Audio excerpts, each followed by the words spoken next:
Hello everyone, myself Dinesh Dangar, and today we are going to discuss anatomy of respiratory system. Respiratory system is a part of second semester human anatomy and physiology. First of all, we need to understand what is respiration. Respiration can be divided into the four parts. First, that is pulmonary ventilation, that actually allows to move air into and out of the lungs, whereas second, that is external respiration, that allows gas exchange to occur between the lungs and the blood.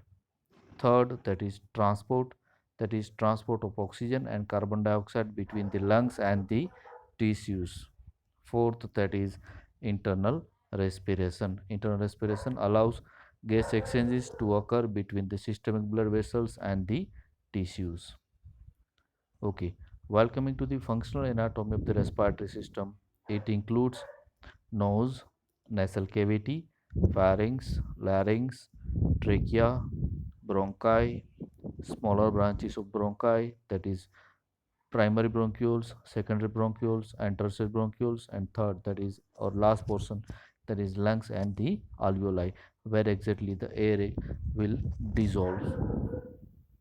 Okay, while coming to the organs of the respiratory system, as you can see here in diagram, the initial it exactly starts with the nasal cavity, where we can see that three turbinates. Next is again nasal cavity can be divided with the help of central septum into the two nostrils.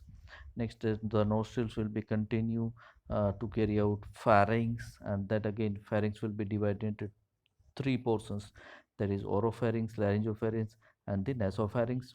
Next there will be a larynx, we used to commonly call it as a voice box. Next, that is the trachea, where exactly C separate 18 to 20 rings can be seen, which provides rigidity, or we can say that it provides strength to the trachea or respiratory tract, so that it won't collapse. Next, the specific portion there where exactly it divides into the right and the left bronchus, so that is primary bronchus, that is carina, and next is right lung and the left lung. Again, it will be covered with the help of those cavities, which provides its strength, as well as yes, diaphragm. It separates both the cavity, that is thoracic cavity with the respiratory tract, and the that specific thoracic cavity with abdominal cavity, and these both will be separated with the help of diaphragm. Okay, first portion, that is the nose. It provides an airway for respiration, or we can say that it just acts like a gate. It moistens and warms the air according to the need or situation. In many a condition, if air is too much dry, in that cases it may moistens it. If the moist air, it may have a moistened, then in those cases it may undergo warming. So it filters the inhaled air, as well as it houses the olfactory receptors. With the help of that olfactory receptors, the smell can be sensed and detected. Over here, skin is mainly thin and contains many sebaceous glands. Next portion, that is the nasal cavity. Here in nasal cavity, those three superior, middle, and inferior nasal conchae can be seen with the presence of nasal vestibule. Now, the nasal cavity, it will be opened with the help of external nares to the external atmosphere. Gateway, that is nostrils, it is divided with a central septum, and that central septum can be termed as a nasal septum. There will be a presence of three turbinates, or we can call it as a conchae. From this actually air enters and it passes to the vestibule, and again it will be continuous with the nasopharynx. There will be a two types of specific mucous membrane will be present. One will be, that is for olfactory mucosa, that is responsible for the olfaction, and that olfaction is, that is to detect out the smell.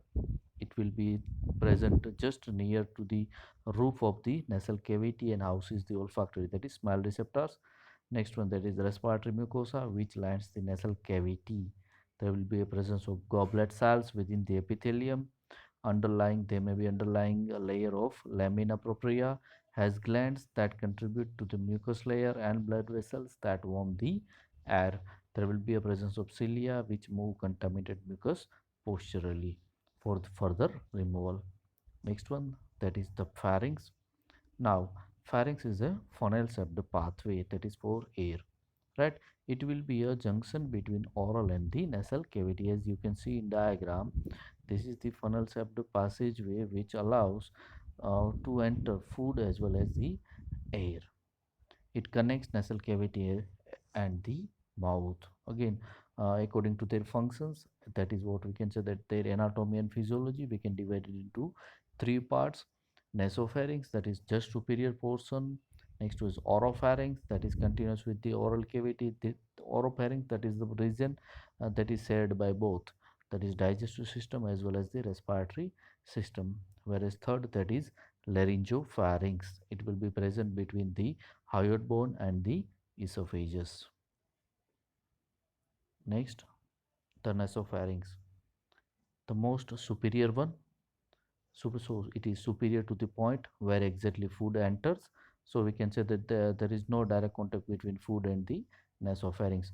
It allows only an air from that specific passageway, and it will be closed off during swallowing.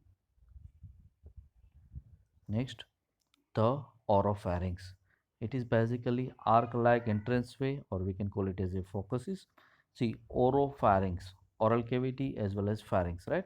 It extends from the soft palate to the epiglottis. A certain basical epithelial tissues will be present, that is stratified squamous epithelium. There will be two types of tonsils into the oropharynx, that is palatine and the lingual. Basically, those palatine tonsils, it will be in a lateral wall of the focus, as well as in lingual tonsils, it covers the posterior surface of the tongue. Third, that is laryngopharynx. This is the passageway for both food and the air, and it will be continuous with the esophagus and the larynx. In laryngopharynx, we can see that epiglottis, or that roof or dome shaped leaf, where exactly there will be entry of food. It closes off, or it may come down so that that food can enter into the digestive tract, which is present just behind the respiratory tract, or we can say that posteriorly to the respiratory tract. Next, that is the larynx. Larynx, actually we commonly call it as a voice box. Okay, there will be a epiglottis, a specific structure on it, that is epiglottis, or that dome or roof shaped structure, which prevents the entry of food material into the respiratory tract. So it prevents food and drink from entering into the trachea. So it will be a passageway for air, and it produces sound as well as it may help into the sound production. It connects the pharynx to the trachea. So epiglottis, that is the large leaf-shaped piece of elastic cartilage. Over there, that epiglottis with their stem is attached to the thyroid cartilage, and again the lip portion is freely movable. Stem is attached and lip portion is movable. Next, the trachea. Actually, it descends into the mediastinum, and mostly, the size will be 4 inches long, and it may have 16 to 20 C-shaped cartilage rings that keep airway open. See here in diagram, we can see that light bluish color cartilages, that is actually 16 to 20 C-shaped. It won't completely cover the entire trachea, but it will be a C-shaped, right? So C-shaped rings can be seen on each trachea, and their number will be mostly from 16 to 20, which provides a rigidity so that it won't collapse in certain mania conditions. Right, carina, that is a mark where trachea divides into two primary bronchi. Next is epithelium tissues, that is pseudo-stratified ciliated columnar will be present over it. Okay. Next is the bronchi in the conducting zone. Now, We have started with the anatomy, that is from the nose, next is nostrils, nasal cavity, next is the pharynx, in that three pharynx, next is larynx, next is trachea, and now what we have, that is bronchi. Now that bronchi or trachea, and it has already entered into the lungs. While entering into the lungs, it divides into two, that is one will enter into the right side and one will be, next one will be entering into the left side of the lung. Just it you can see here in diagram, the structure may look like a tree, like, or it we can call it as a bronchial tree, that is extensively branching respiratory passageway. First branch it itself can be called as a primary bronchi, or we can call it as a main bronchi, which may have a larger diameter, and right main bronchi, that is just wider and the shorter than the left one. Remember, over here in that case, right bronchi will have a largest bronchi, as well as it will be wider and shorter than the left one. Whereas secondary bronchi, it will have a three on the right side and two on the left side. Just remember that tree or a branch like structure, right? Again it will may undergo further division. Next one, that is tertiary bronchi, that branch into the each lung segment, right? It may reaches to the each and individual lung segment of it. Next, that is bronchioles, that is little bronchi, their diameter may be less than 1 millimeter in diameter. Terminal bronchioles, they may have diameter than the less than the 0.5 millimeter in diameter. So initially what we need to remember here, that is primary bronchi, next is secondary bronchi and the tertiary bronchi. In the cases of primary bronchi, right main bronchi is wider and the shorter than the left one. Okay, while coming to the lobes and the surface of the lungs, because you can see here, in the cases of left lung, we can see two lobes, that is the superior lobe and the inferior lobe. In that apex and the cardiac notch can be seen. That cardiac notch we can see here in left lung, right? Whereas in the cases of right lung, we can see that superior lobe, middle lobe and the inferior lobe with apex and the oblique fissure, right? Oblique fissure is a specific condition there we can see that a specific gap, or they may not be directly connected, right? Those lungs may not be directly connected, but they may have a widely separated. So right lung has three lobes, whereas in the cases of left lung has two lobes, where bronchi enters the lungs at the hilus. Hilus is the specific region where exactly it enters into it.